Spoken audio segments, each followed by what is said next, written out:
ये अचानक मौसम कैसे बदल गया?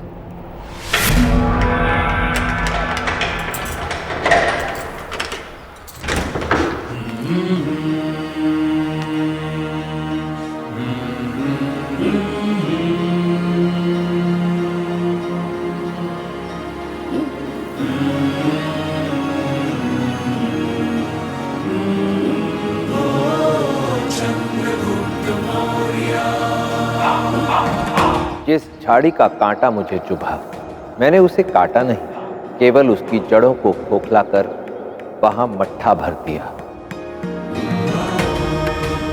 वो मट्ठा निमंत्रण था उन लाखों चींटियों के लिए जिन्होंने उस झाड़ी की जड़ों को खाकर उसके अस्तित्व को सदा के लिए मिटा दिया। तुम्हें भी महल लौटकर धनानंद के साथ यही करना होगा, उसकी जड़ों को खोखला करना होगा।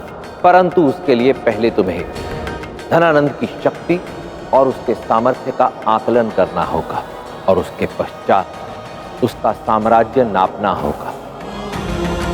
मैं समझ गया हूँ आचार्य। धनानंद की नाक के नीचे रहकर खोखला कर दूंगा उसके पाप के साम्राज्य को। धीरे धीरे उसकी साम्राज्य के जड़ों में लगे एक एक पत्थर को उसके स्थान से हटाऊंगा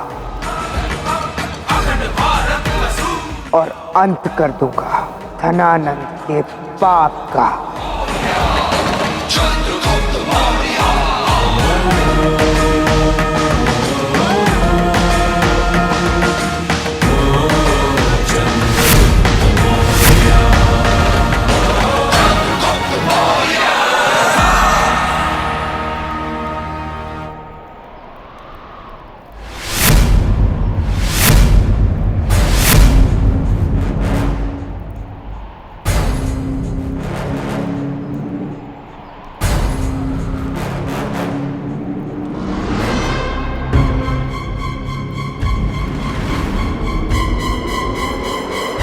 तुम लौट आए मेरे प्रिय दास। महामाते, मेरा तिलचट्टा लौट आया। स्वागत है तुम्हारा। चंद्रगुप्त, चंद्रगुप्त।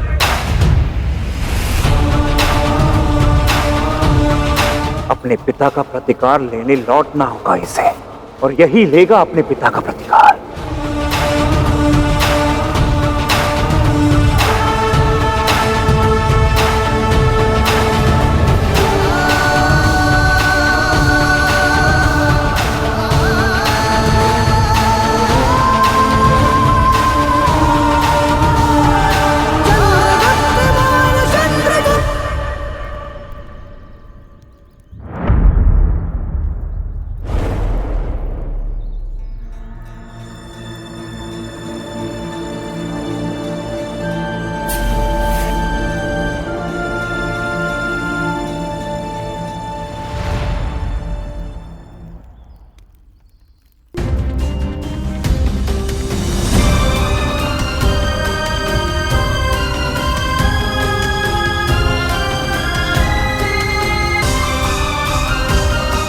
प्रतिकार लेना है अपने पिता का, मेरा, पीपली वन का।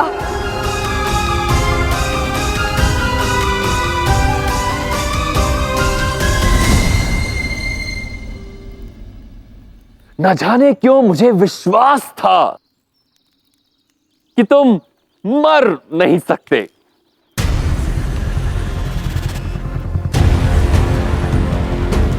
ईश्वर ने आपको उपहार दिया है सम्राट, कि आप यथार्थ से परे वास्तविकता को देख ही लेते हैं। दूर क्यों खड़े हो? आओ, आलिंगन करो।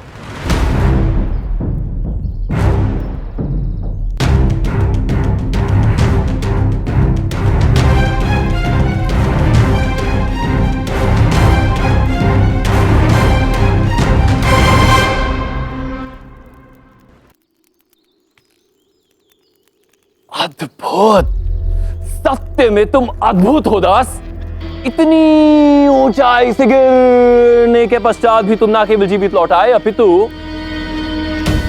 तुम पर एक खरोच तक नहीं है।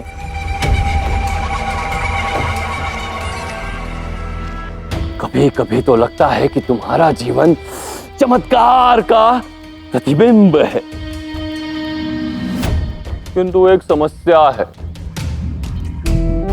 जानते हो क्या?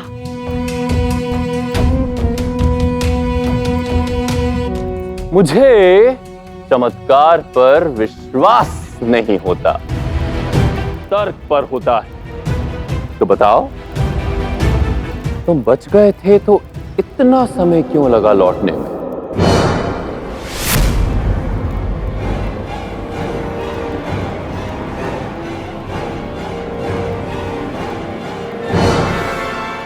आज जो ये ज्वाला मैं तुम्हारी आंखों में देख रहा हूं, आज से पहले मैंने कभी नहीं देखी।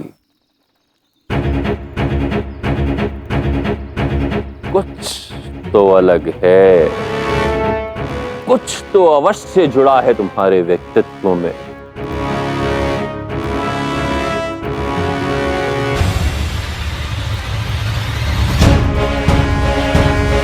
क्या छिपा रहे हो? बोलो, क्यों नहीं लौटे? मैं आपके इस प्रश्न का उत्तर अवश्य दूंगा सम्राट, किंतु राजकुमारी दुर्धरा के सामने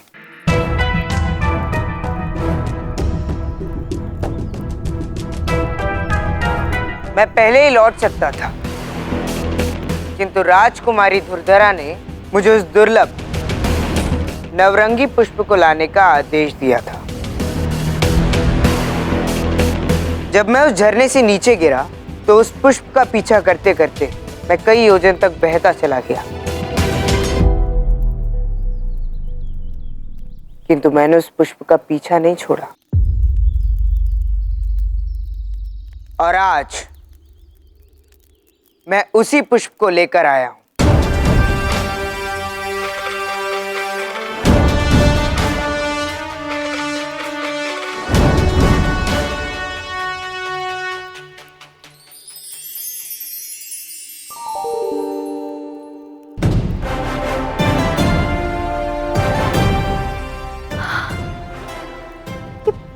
पुष्प,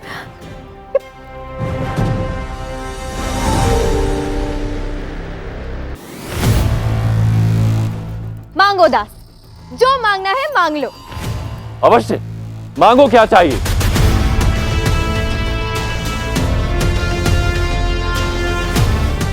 सम्राट के आदेश का और राजकुमारी का उदारता का मैं अपमान नहीं कर सकता, इसीलिए मैं आपसे कुछ मांगूंगा अवश्य, किंतु अपने लिए नहीं। दासत्व के समय से मेरे 3 परम मित्र हैं और वो मेरे लिए मित्र ही नहीं, मेरे परिवार समान है सम्राट।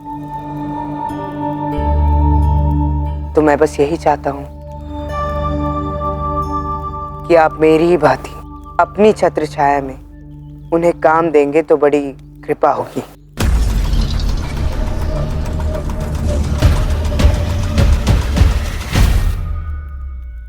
अवश्य।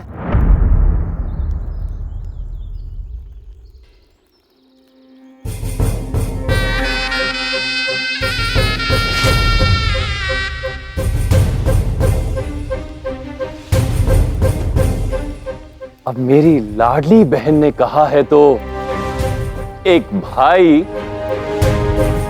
और एक सम्राट उसकी बात को टाल कैसे सकता है? अवश्य।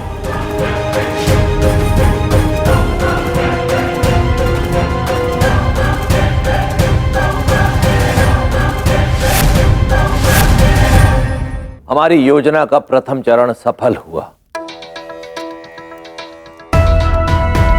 वो सब तो ठीक है आचार्य, आपने हमें अब तक वास्तविक योजना नहीं बताई। क्यों आपने मुझे इन तीनों को महल में कार्यरत करने को कहा है? ये तीनों महल में धनानंद के सेवक बनकर नहीं, तुम्हारे आंख और कान बनकर रहेंगे। महल में होने वाली प्रत्येक गतिविधि की जानकारी तुम्हें देंगे। तुम चारों मेरी इस योजना के महत्वपूर्ण स्तंभ हो और चंद्रगुप्त तुम्हारे इस दल का नेतृत्व करेगा। किंतु ये योजना क्या है? आज पूर्णिमा है। आज से ठीक 1 माह पश्चात पूर्णिमा को ही धनानंद के विरुद्ध हमारी इस क्रांति के महायज्ञ का प्रथम समर शंख फूंका जाएगा।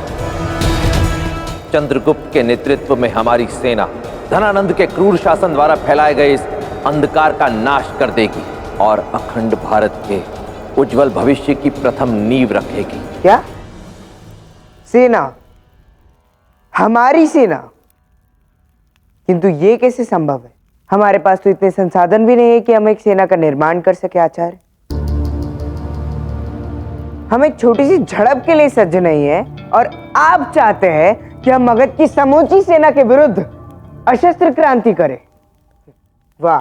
यदि हृदय में ज्वाला प्रज्वलित हो तो एक छोटी सी चिंगारी ही समूचे वन को स्वाह करने के लिए पर्याप्त होती है। चंद्रगुप्त, युद्ध करने के लिए हाथों में शस्त्र की आवश्यकता नहीं, हृदय में दृढ़ संकल्प की आवश्यकता होती है। रही बात संसाधनों की, तो इस युद्ध के लिए सभी संसाधन स्वयं मगधपति सम्राट धनानंद हमें उपलब्ध करवाएंगे। धनानंद की सबसे बड़ी शक्ति है उसका धन और वही उसकी सबसे बड़ी दुर्बलता भी है और हम इसी दुर्बलता पर निर्ममता से चोट करेंगे। यही होगा हमारी इस क्रांति का प्रथम अध्याय, धनानंद का धन लूटना।